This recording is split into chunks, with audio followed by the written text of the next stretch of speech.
আল্লাহ নবী বলবেন, উম্মত তাহলে এত কাঁদলাম কার জন্য, এত রক্ত ঝরাইলাম কার জন্য, পেটে পাথর বাঁধলাম কার জন্য, বিনিময়ে এটা কি আমল নামা নিয়ে আসছে?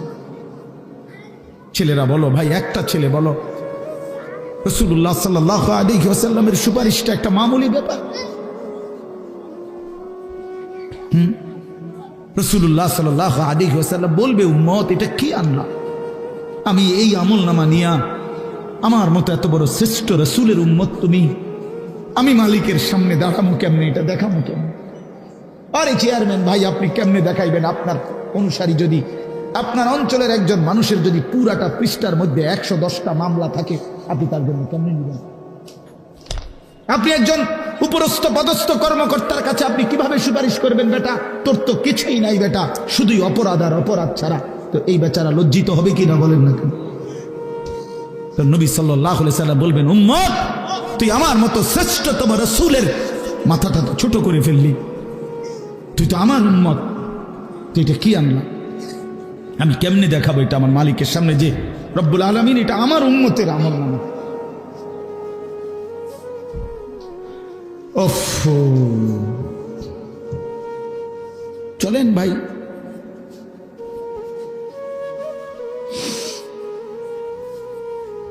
এই জন্য দোস্ত আমার, বন্ধু আমার, আমি দিবানিশি এই চিৎকার চেঁচামেচি করি, এই আহাজারি আমার অনেক দিনের।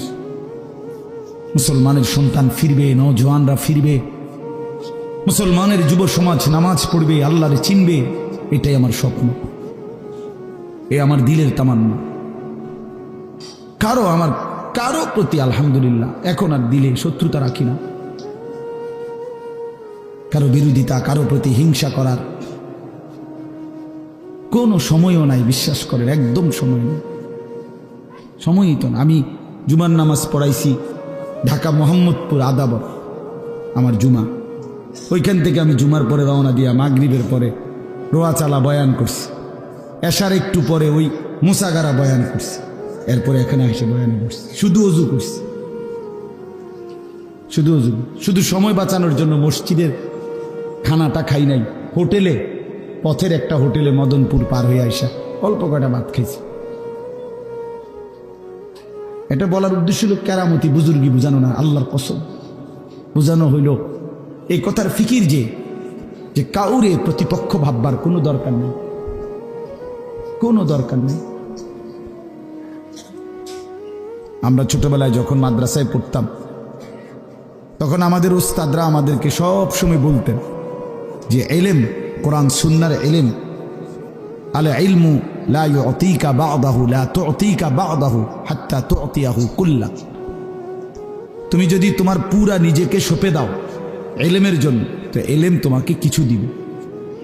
তোমার নিজেকে দিয়ে দাও পুরা, তাইলে ইলম তোমাকে কিছু দিবে, অর্থাৎ সামান্য হবে। কোরআন সুন্নাহর ইলম এতটা দাম, এতটা দাম, পুরা জিন্দিগি দিয়ে দিলে এরপরে সামান্য কিছু ইলম হইতে পারে। একজন বিশ্ববিখ্যাত বুজুর্গ আলেম ছিলেন আমাদের এই হিন্দুস্তানে, ভারতীয় উপমহাদেশে, হযরত মাওলানা মনজুর নোমানী রহমতুল্লাহ আলাই। তিনি বলতেন, তালেবে ইলম ছাত্রদেরকে বলতেন, নসিহত করতেন যে তালেবে ইলমরা তোমরা ইলমের জন্য নিজেকে ওয়াকফ করে দাও, ওয়াকফ করে দাও। ওয়াকফ করা মাল যেমন আর কোনোদিন ফেরত নেয় না, তোমার নিজেকে এরকম ইলমের জন্য, আল্লাহর জন্য, দ্বীনের জন্য ওয়াকফ করে দাও। যার মাওলা আমি কোনো দিন আর সুখে থাকি দুঃখে থাকি, কিছু পাই বা না পাই, খাইতে পাই বা না পাই, তোমার দ্বীনের জন্য, ইলমের জন্য, কোরআন সুন্নাহর জন্য আমাকে ওয়াকফ করে দিন, ওয়াকফ করে দিন। এরকম হওয়া উচিত, এরকম হওয়া উচিত। তিনি উদাহরণ দিছেন যে পূর্ববর্তী জামানায় আল্লাহর প্রিয় বান্দা বান্দিরা পেটে থাকতেই নিজের সন্তান আল্লাহর জন্য ওয়াকফ করে দিত। কোরআন শরীফে এটার উদাহরণ আছে। হযরত মরিয়ম আলাইহিস সালাম, আপনারা সবাই নাম জানেন, ঈসা আলাইহিস সালামের মা। এই মরিয়ম, উনার আম্মা যিনি ছিলেন, মরিয়ম আলাইহিস সালামের মা হযরতে হান্না বিনতে ফাখুস, হান্না ওনার নাম। এই উনার ব্যাপারে কোরআন শরীফে আছে যে উনার পেটে যখন বাচ্চা আসছে, মানে পরবর্তীতে যেটা মরিয়ম, এই পেটে বাচ্চা থাকতেই তিনি আল্লাহ তাআলার কাছে বলছেন, ইন্নী নাযারতু লাকা মা ফি বাতনি মুহাররাম, আল্লাহ আমি মান্নত করলাম আমার পেটের সন্তান আপনার জন্য ওয়াকফ, আপনার দ্বীনের জন্য, মসজিদের খেদমতের জন্য, দ্বীনের জন্য ওয়াকফ। এই জন্য আসলে বাস্তবতা এটা। আপনি কিছুক্ষণের জন্যই বসলেন, তো এটুকুও মনোযোগী হইতে হয়। নিজের পুরা দিল, কান, চোখ, কোরআন শরীফে আছে আল্লাহ তাআলা বলছেন, কেউ যদি তার দিল, কান এবং চোখ তিনটা একসাথ করে, তো আল্লাহ তাআলা বলে নিশ্চয়ই তার জন্য আল্লাহর কোরআনের মধ্যে উপদেশ এবং নসিহত আছেই আছে। ইন্না ফি যালিকা লাযিকরা লিমান কানা লাহু কলবুন আও আলকাস সামআ ওয়া হুয়া শাহীদ। মনোযোগী হইতে হয়, আপনি মাতবরি করলে হয় না। হুজুররা বলবেই কি, জানেই কি, না না, আপনি বহুত কিছু জানেন কিন্তু আপনি এগুলো জানেন না। এই জন্য কেউ অহংকার করতে নাই, মাতব্বরি করতে নাই। নিজেকে শতভাগ বিনয়ের সাথে, আদবের সাথে কোরআন এবং সুন্নাহর সামনে পেশ করতে হয়। তাইলে কিছুটা হয়, কিছুটা পরিবর্তন নসিব হয়। এটা বহুতই জরুরি বিষয়, বহুত গুরুত্বপূর্ণ বিষয়। হাদিসের মধ্যে আছে হযরত জিবরাইল আলাইহিস সালাম মানুষের আকৃতিতে নবী সাল্লাল্লাহু আলাইহি সাল্লামের কাছে আসছেন। জিবরাইল আয়েশা নবীজির সামনে এভাবে বসছেন যে একেবারে নামাজের সুরতে যেভাবে বসে। নবীজি সাল্লাল্লাহু আলাইহি সাল্লামের হাঁটু মুবারকের সাথে মুখোমুখি করে হাঁটু মিলাইয়া বসছে। তো ফলে কি হইছে? ফলে নবীজির হাঁটু মনে করেন এদিকে, উনি এদিকে হাঁটু একদম বরাবর করে বসছে। এখন হাঁটুও বরাবর, বুকও বরাবর, চোখও বরাবর, ঠিক না? আমরা দুইজন যদি এরকম মুখোমুখি বসি, উনি আমার দিকে, আমি ওনার দিকে, একদম হাঁটু বরাবর করে, তাহলে দুইজনের দিল, বুক, চোখ, পুরা চাহনি সব বরাবর। এরপরে তিনি আল্লাহ নবী সাল্লাল্লাহু আলাইহি সাল্লামের কাছে জানতে চাইছেন, মাল ঈমান, ইয়া রাসূলুল্লাহ ঈমান কি? নবীজি উত্তর দিছেন। মাল ইসলাম, ইসলাম কি? নবীজি উত্তর দিছেন। মাল ইহসান, ইহসান কি? নবীজি উত্তর দিছেন। মাতা সাআ, কিয়ামত কখন হবে? নবীজি বলছেন তুমিও জানো না, আমিও জানি না। বলছেন ওমা আমারাতুহা, কিছু আলামত বলেন, কিয়ামতের চিহ্ন বলেন। তো নবীজি উত্তর দিছেন। এরপরে জিবরাইল আলাইহিস সালাম চলে গেছেন। আল্লাহ নবী সাহাবীদেরকে বলছেন হাদা জিবরাইল, এই যে মানুষের আকৃতিতে এতক্ষণ বসা ছিল, এই জিবরাইল। ইউআল্লিমুকুম দীনাকুম, তোমাদের দিন তোমরা কিভাবে গ্রহণ করবা, তোমরা কিভাবে দিন শিখবা, এর পুরা প্র্যাকটিক্যাল নমুনা এই মাত্র জিবরাইল তোমাদেরকে দেখায়।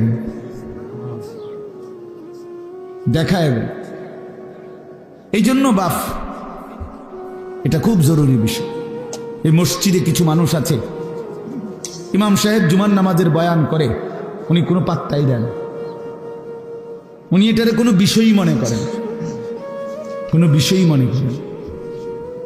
হয় বসে বসে জুড়ায়, আর নয়তো নিচের দিকে মাথা নিয়ে রাখে, মানে ইমাম সাহেবের চেহারার দিকে তাকাইলে এটা অসুন্দর। উনি যেই পরিমাণ নামি দামি মানুষ, উনি চাইয়া থাকে কেমন, কথা বুঝছেন না? এই জাতীয় মানসিকতার কারণে যেমন ছিল তেমনই থেকে যায়। হারাম আর ছোটে না, আল্লাহর নাফরমানি আর জীবন থেকে ছোটে না, আল্লাহর অবাধ্যতা আর ছোটে না। এই জন্য জরুরি এটা বিষয়, শতভাগ মনোযোগী হইতে হয়। এটা আজকের জন্য না, আমি প্রত্যেক দিন বয়ানে, প্রতিটা বয়ানে এ কথা কিছুক্ষণ হলো বলি। কোরআন শরীফ আছে আল্লাহ তাআলা বলেন ওয়াহদি ইলাইহি মান ইউনীব, যে আল্লাহর দিকে একটু ঝুঁকে আসে, আল্লাহ বলেন আমি তার চাইতে এগিয়ে হেদায়েত দিয়ে দিই। কিন্তু শর্ত হলো তুমি একটু আগাইতে হবে, তুমি আসবা। আল্লাহ বলছেন হাদিসে কুদসিতে, বান্দা তুমি আমার দিকে আসবা 1 বিঘত, আমি আসবো 1 হাত। তুমি আসবা 1 হাত, আমি আসবো 2 হাত।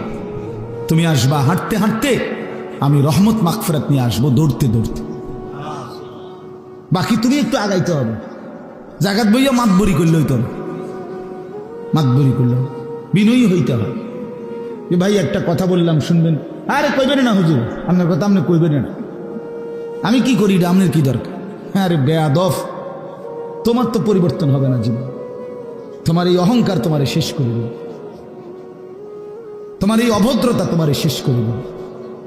এই জন্য এটা জরুরি বিষয়। আমাদের ছেলেগুলো মসজিদের বয়ান শুনে না, জুমার নামাজের দিন আসে যদিও এই পিছনে বৈশা শুধু খোসাখুসি, ধাক্কাধাক্কি, ঠেলাঠেলি,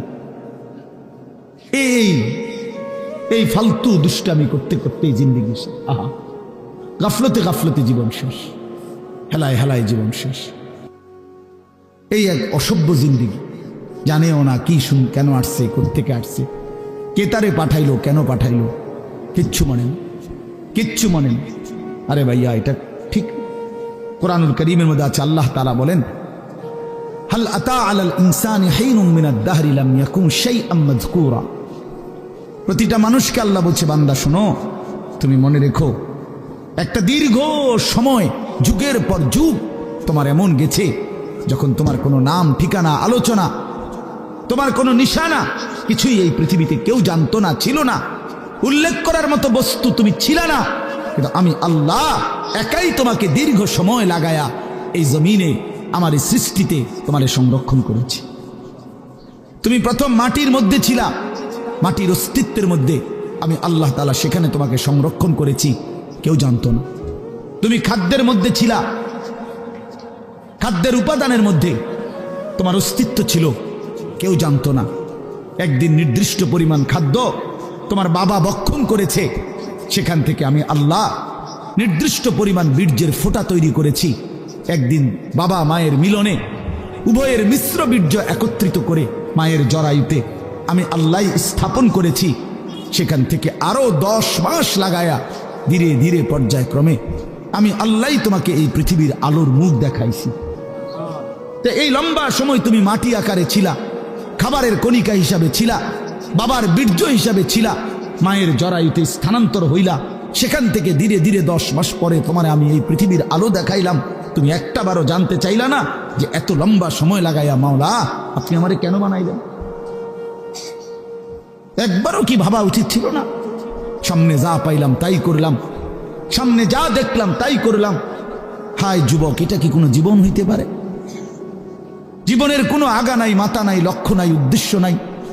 কেন এতক্ষণ ধরে মোবাইল টিপতেছ? কেন সারা রাত উলঙ্গ ছবি দেখতেছ?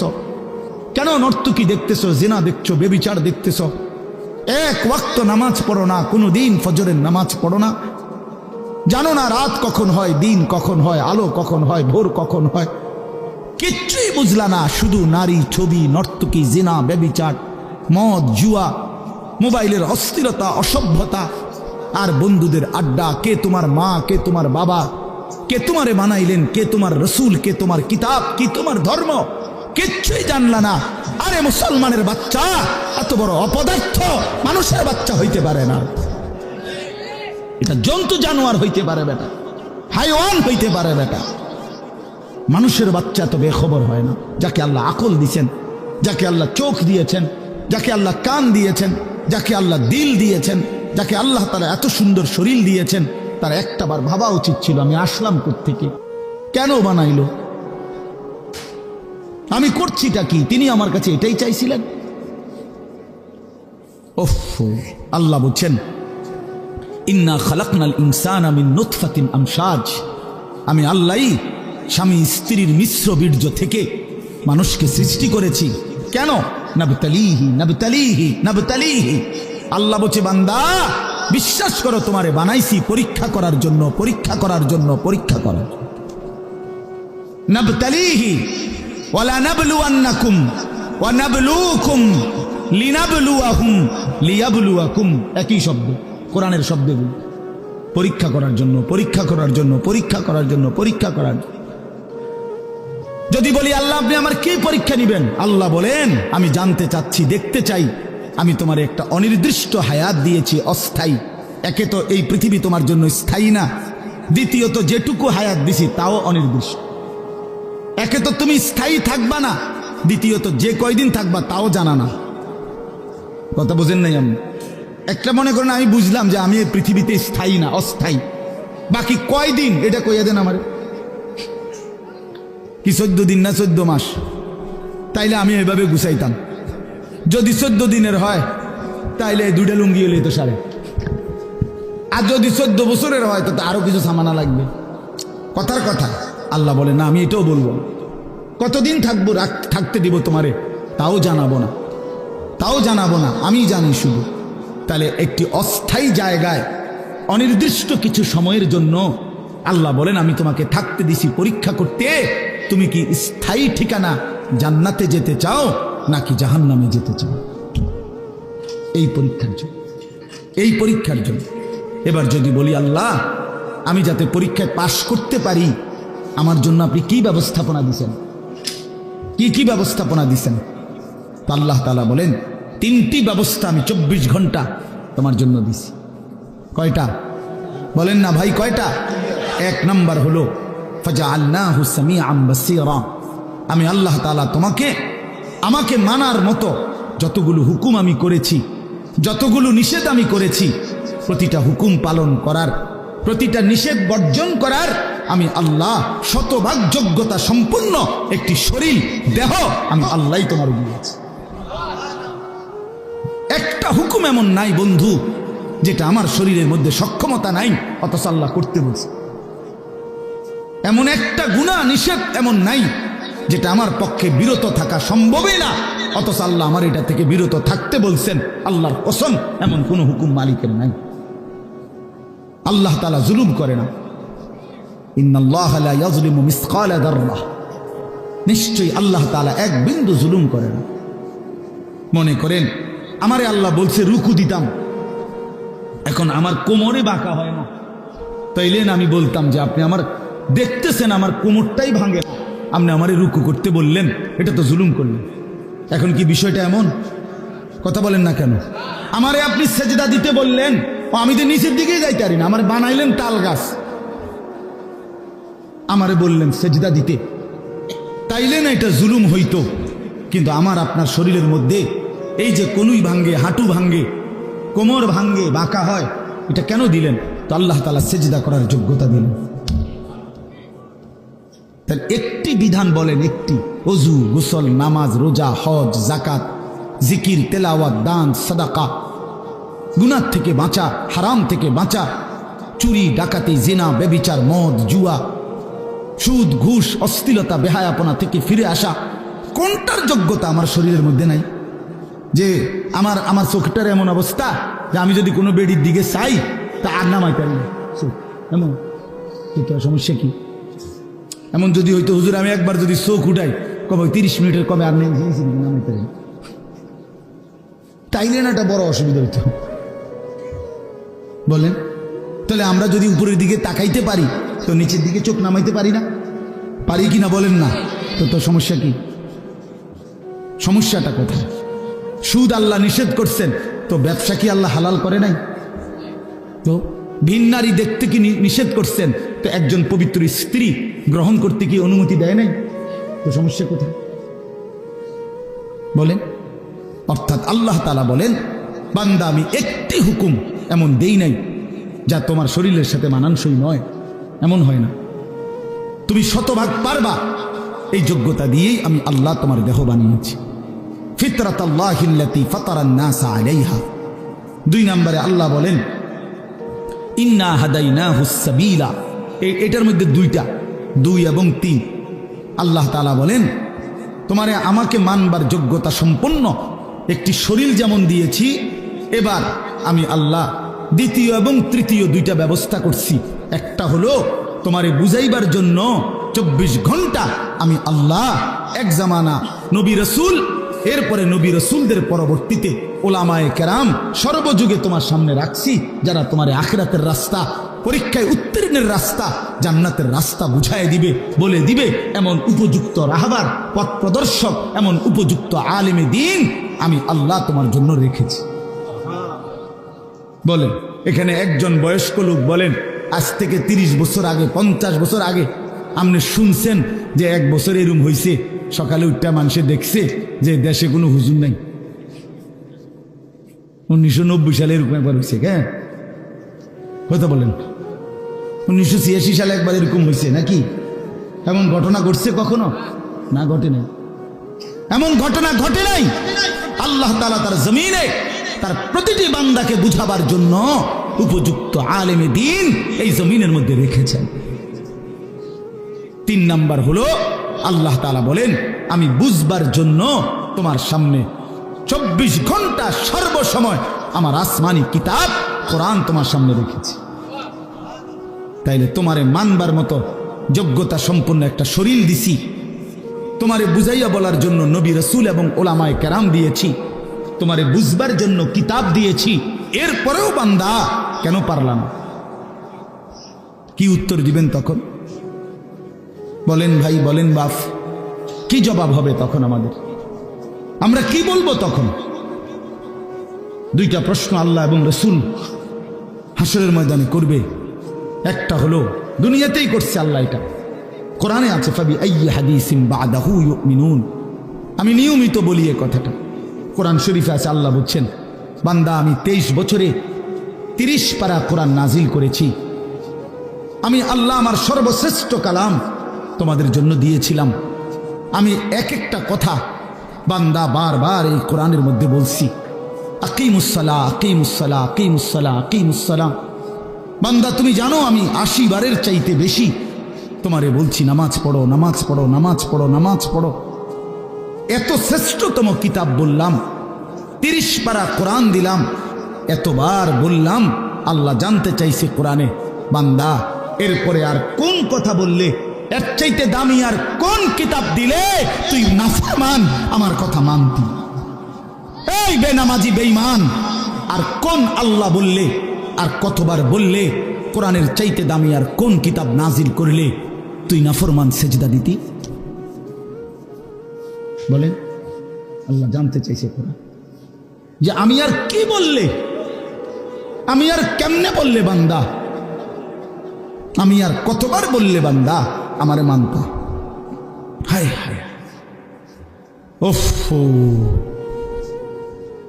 কোরআনুল কারীমের মধ্যে মোট 89 বার, 8, 9, 89 বার এই কথাটা আছে, ইয়া আইয়ুহাল্লাযীনা আমানু, হে ঈমানদারগণ, হে ঈমানদারগণ, হে ঈমানদারগণ। বিশ্বাস করে 89 বার আল্লাহ ডাকছে, হে আমার ঈমানদারগণ, হে আমার বান্দা, ওই আও না। এতবার বললেন, আর কতবার বললে আমরা আল্লাহকে সেজদা দিতাম? বলেন ভাই আমার ছেলেরা, বলো বাবা। আর কতদিন বললে ফজরের নামাজ পড়তা? খোদার 365 দিনে কোনো দিন ফজরের নামাজ পড়ো না, একদিনও না। তুমি মানুষের বাচ্চা, তুমি মুসলমানের বাচ্চা, কোন মার ঘরে জন্ম নিছ? না ফরমান, কোনদিন মালিকের কথা মনে পড়লো না? ভোরের আলো কোনদিন দেখলা না? সুবহে সাদিক কোনদিন দেখলা না? কোনদিন ভোরের আলো দেখলা না? আহা, এ কেমন হয় মানুষ মুসলমান? ওই যে দেখেন, ওই অপদার্থ দেখেন, দেখছেন? হ্যাঁ, এটাই জিন্দেগি। কারে বলে, কি বলে, কেন বলে, কার জন্য বলে, এগুলো আমার দরকার। আমার শাহওয়াত, আমার বন্ধুদের আড্ডা, আমার বান্দ্রামি, এই আমার জিন্দেগি।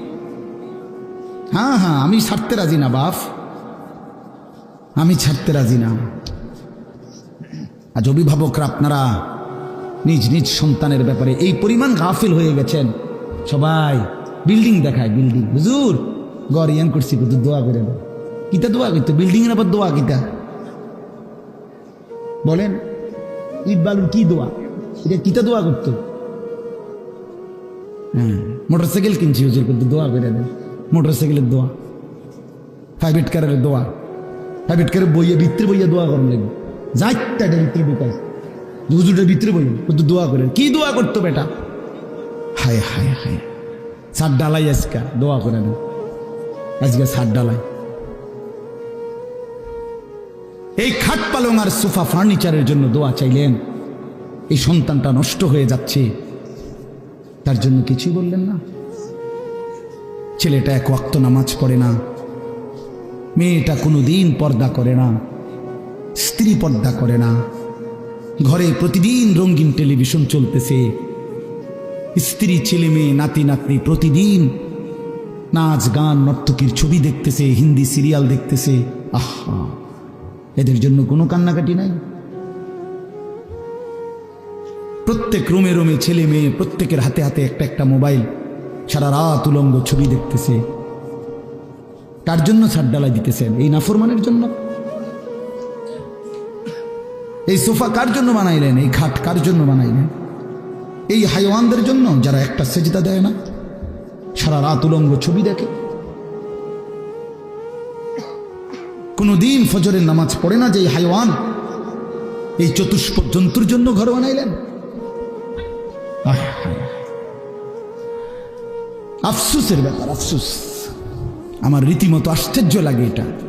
নিজেরা চলতে ফিরতে তো দেখি এটা, কি পরিমাণ বিরক্ত হই মাঝে মাঝে। কি কয় কয় ঘরের লেগে দোয়া করতো, বিল্ডিং এর লেগে দোয়া করতো, ছাদের লেগে, প্রাইভেট কারের লেগে, মোটর সাইকেল লেগে।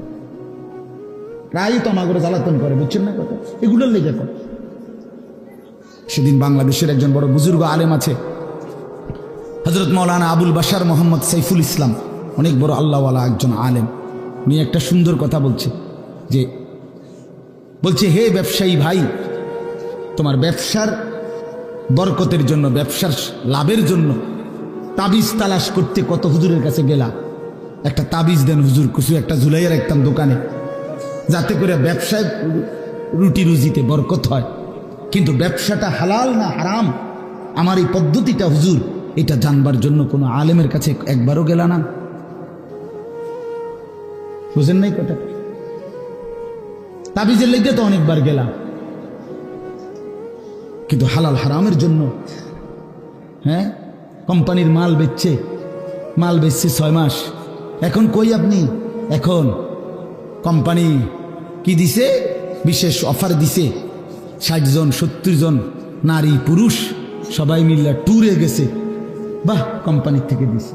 উনি কোম্পানির থেকে বেড়া বেড়ির লগে ঘুরতেছে। এটা শরীয়ত সম্মত? এটা জিগাইলেন না কাউরে? এটা হালাল না হারাম জিজ্ঞাসা করলেন না? হ্যাঁ, লোডার লগে যে বদনা ফিরি লইলেন, বালতির লগে যে জগ ফিরি লইলেন, এটা জিগাইলেন না হুজুর? হুজুর, এটা হালাল না হারাম? কথা বোঝেন নাই আমার? এটা জিজ্ঞাসা করা দরকার ছিল না? এটা জানা দরকার না? না না না, তাবিজ দেন, তাবিজ। যদি 13টা তাবিজ হুজুর, 13টা দেন। কত করে হাদিয়া? কম 230 টাকা করে বুঝনা দেন। হ্যাঁ, জান, আমি 30 টাকা করে কম দেন, 200 করে দেন। 13 দুগুণে কি 2600 দেন। এই হলো জিন্দেগি আমাদের। আপনারা রাগ হয়েন না। অর্থ হলো এই কথা বুঝানো যে আমরা এইভাবে যদি নিজেদের ব্যাপারে, সন্তানের ব্যাপারে, স্ত্রী পুত্র পরিজনের আখিরাতের ব্যাপারে ভুলে যাই, এই ঘর বাড়িয়ে খাট পালং আর সোফা ফার্নিচারে এগুলো দেখাইয়া আল্লাহর কসম কোনো লাভ হবে না। 20 বছর পরে আমি বললাম, আপনার ঘরের সাজানো ফার্নিচারওয়ালা এই বাড়ি বরাবর আপনার মৃত্যুর 20 বছর পরে আইসা আপনি একদিন কবর থেকে ফেরেশতারে বললা, ঘন্টা 2-1 জন্য আপনি বাড়িতে আইসেন, নিজের বাড়িতে 20 বছর পরে আইসা দেখবেন আপনি যে ঘর ফার্নিচার আসবাবপত্র দিয়ে সাজাইয়া দিয়ে গেছিলেন তার কিছুই আপনার ঘরে নাই।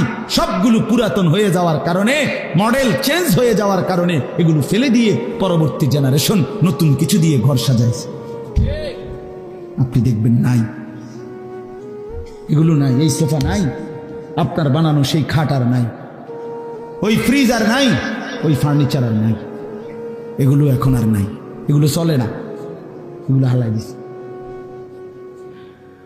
কিন্তু প্রতিটা সেজদা, প্রতিটা রুকু, প্রতিটা জিকির, প্রতিটা তিলাওয়াত, প্রতিটা টাকার দান, প্রতিটা সাদাকা, আল্লাহর কসম আখিরাতে জান্নাতে ফেরেশতা ওইটার পুরস্কার একেবারে লিখিত ডকুমেন্ট সহ আপনার হাতে উঠায়।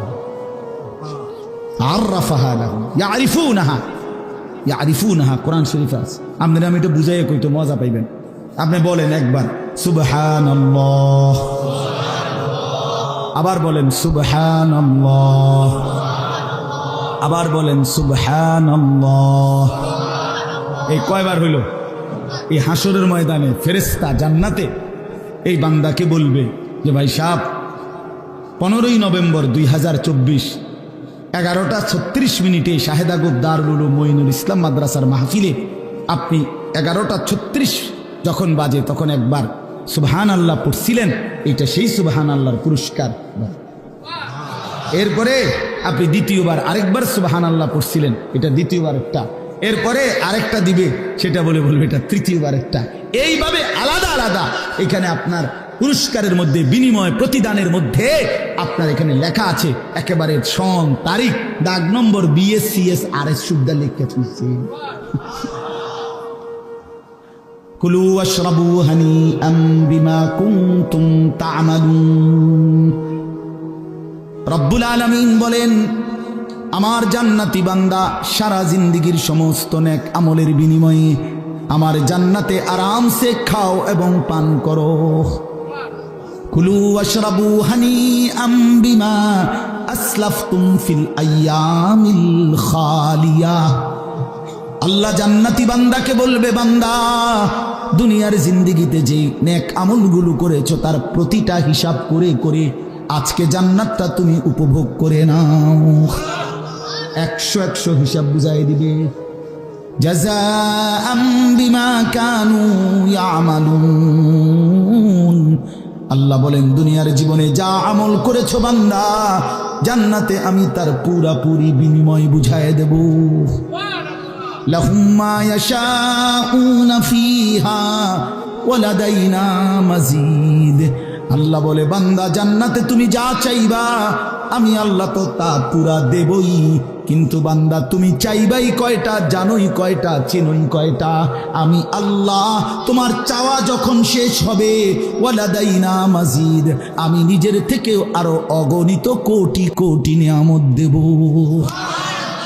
হ্যাঁ, আপনি বোকা ভাইবেন নাম করে আমরা 2-4 কলম পইরাই বুঝছি আখেরাত ঠিক আছে। ছেলেরা নিজেরে চালাক ভাইব না, নাফরমান চালাক হয় না। পাপী কখনো চালাক নয়, পাপী বোকা। অসভ্য কখনো চালাক হয় না, বেনামাজি কখনো চালাক হয় না, সুদখোর কখনো চালাক হয় না, হারামখোর কখনো চালাক হয় না, ঘুষখোর কখনো চালাক হয় না, গাঁজাখোর, ফেন্সিখোর, বাবাখোর, ডাইলখোর, ইয়াবাখোর, ফুট্টাখোর, মদখোর, নেশাখোর সে কোনোদিন বুদ্ধিমান হয় না। সে বোকা, আহাম্মক, বলদ বলদ বলদ বেউকুফ। এটা বেউকুফ। বাটপার তো বাটপারে না, বাটপার সালা কইব কেন? কথা বলেন না কেন? মনে করেন এইতে 3টা কমলা ফসা দিয়া 1 ডজন বেচে লাইছে, 12টা ভিতরে 3টাই ফসা। আপনি করেন মাশাআল্লাহ, সালাক দেখছেন কেমন?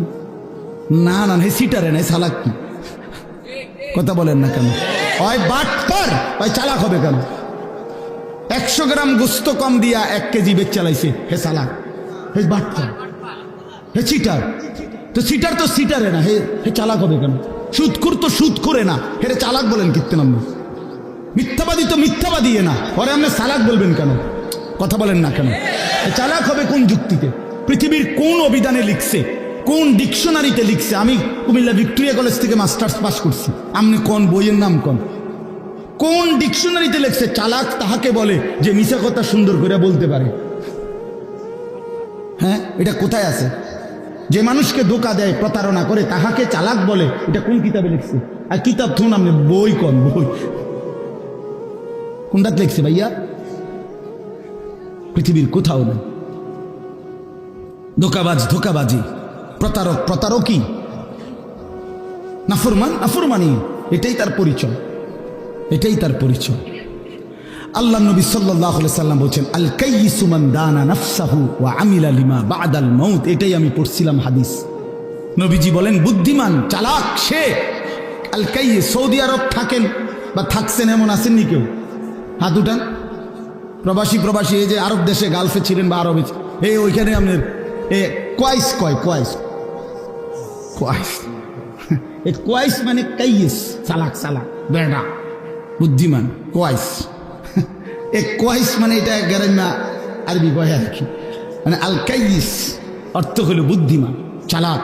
আল্লাহ নবী বলেন, আল কাইয়িস বুদ্ধিমান সে, চালাক সে, মান দানা নাফসাহু যে তার নিজের হিসাব রাখে, ওয়া আমিলা লিমা বা'দাল মাউত এবং মৃত্যু পরবর্তীর জন্য আমল করে।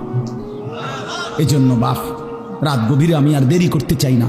আমার উদ্দেশ্য এই কথাটা বোঝানো, মৃত্যুকে যে বোঝে, মৃত্যুর ফিকির যে করে, আখেরাতকে যে চেনে, কবরকে যে চেনে, আখেরাতের জিন্দিগি যে বুঝে, আল্লাহর কসম সে বুদ্ধিমান। বুদ্ধিমান। দুনিয়া আমার, আখেরাতও আমার, সেই চালা। আপনি বাজারও করেন, আপনি নামাজও পড়েন, অসুবিধা কি? আপনি সংসারও করেন, হালালও রোজগার করেন, অসুবিধা কি? ইসলাম মানা মানে তো বউ ছেড়ে দেওয়া নাকি? ইসলাম মানা তো সন্তানাদি ছেড়ে দেওয়া নাকি? আল্লাহকে মানা মানে তো বাজার ব্যবসা লেনদেন সব বন্ধ করিয়া আফ্রিকার জঙ্গলে গিয়া বসে যাওয়া নাকি? তো কি কোনটা বলতে মানা করছে? কিছুই তো নিষেধ করে নাই, শুধু আল্লাহকে ভুলতে নিষেধ করছে, আল্লাহর হুকুম ভুলতে নিষেধ করছে, আখেরাত ভুলতে নিষেধ করছে। আল্লাহ বলছে বান্দা দুনিয়া নাও, দুনিয়া কামাই করতে হালাল পন্থায় কেউ যদি অজস্র কোটি টাকারও মালিক হয়, এটা তো দোষের না, দোষের না। হারাম টাকার 10 টাকাও তো ক্ষতিকর। হযরত আব্দুর রহমান ইবনে আউফ একজন সাহাবী ছিলেন, বেহেশতের সুসংবাদ প্রাপ্ত 10 জনের একজন, আশারায়ে মুবাশশারা যাদেরকে বলে, এর মধ্যে উনি একজন। আব্দুর রহমান ইবনে আউফ রাদিয়াল্লাহু তাআলা আনহু, উনি এত বড় ব্যবসায়ী ছিলেন মদিনার। কিতাবে আছে উনার এক এক দিন ব্যবসার মাল মদিনার বাজারে চালান আসতো পাইকারি 100 উট বোঝাই মাল। একদিন এক এক দিনে মাল আইতো 100 উট বোঝাই মাল মদিনার বাজারে ওনার গুদামে নামতো। উনি কত বড় ব্যবসায়ী ছিলেন সেই জামানায়, আজ থেকে 1500 বছর আগে। তো কি হয়েছে এতে? হালাল তো হালালই, হারাম থেকে বাঁচা। এই জন্য মৃত্যুকে মনে রাখা, আখেরাতকে মনে রাখা, কবরকে মনে রাখা, কিয়ামতকে মনে রাখা, হাসরের মাঠকে মনে রাখা, এটাই আমাদের জিন্দেগির পুঁজি। আর এই কোরআনুল কারীমের মধ্যে আল্লাহ তাআলা এটাই বারবার বারবার মনে করায় দিয়েছে। আল্লাহ বলছে বান্দা যাই করো শুধু এদ্দুর মনে রাখো, এটা থাকবে না, এটা থাকবে। দুনিয়া যতই সাজাও বান্দা মনে রাখো, তুমিও থাকতা না, দুনিয়াও থাকতো না। তুমিও যেমন মৃত্যু হবে, এই কায়নাতেরও মৃত্যু হবে। এই দুনিয়ার প্রত্যেক মানুষের মৃত্যু হলে সেটারে মৌত বলে, আর একদিন গোটা সৃষ্টি জগতের মৃত্যু হবে, সেটারে কিয়ামত বলে, সেটারে কিয়ামত বলে। কেউ থাকবে না, আল্লাহ কথাটা বারবার মনে করাইছে। তোমার যেমন মৃত্যু হবে, সৃষ্টি জগতেরও মৃত্যু হবে। ইজাস সামাউন ফাতারাত ওয়া ইদাল কাওয়াকিবু ইনতাসারাত। আল্লাহ বলেছেন ইজাস শামসু কুফিরাত। আল্লাহ তাআলা এভাবে বারবার বলছেন ইজাস সামাউন শাক্কাত, আসমান ভেঙে যাবে, চূর্ণ বিচূর্ণ হয়ে যাবে, তারকারাজি খসে খসে পড়বে, সূর্য চন্দ্র আলোহীন হয়ে পড়বে। আল্লাহ তাআলা বলেন ইদা রাজ্জাতিল আরদু রাজ্জা, জমিন পাউডারের মতো রেজা রেজা পাউডার হয়ে যাবে। আল্লাহ তাআলা বলছে পাহাড়গুলো তুলার মতো ধুলির মতো উঠতে থাকবে। আল্লাহ বলছে বান্দা একদিন আমি গোটা কায়নাত আমি শেষ করে দেব, আমার সংসার আমি গুছায় ফেলবো, আমার এই কায়নাত আমি আল্লাহ তাআলা ইসরাফিলের সিঙ্গার ফু দিলে আমি আল্লাহ তাআলা গুটিয়ে ফেলবো।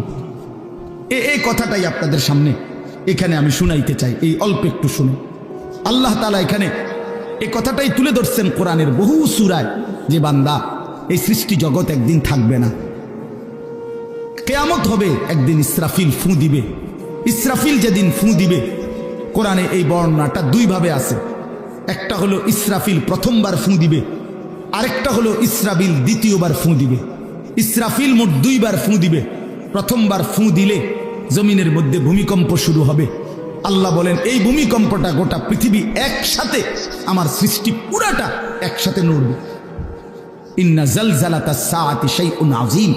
আল্লাহ বলেন বান্দা দুনিয়ায় বহু ভূমিকম্প তুমি দেখছো, তবে মনে রেখো কিয়ামতের ভূমিকম্প, ইসরাফিল ফু দিলে প্রথম যেই ভূমিকম্প হবে, কিয়ামত সংগঠিত হওয়ার জন্য, গোটা সৃষ্টিটা ভেঙে চুরে যাওয়ার জন্য, সেটা হবে বড়ই ভয়ানক, সেটা বড়ই ভয়ানক। ইয়াউমা তারাউনাহা তাযহালু কুল্লু মুরদিআতিন আম্মা আরদাআত।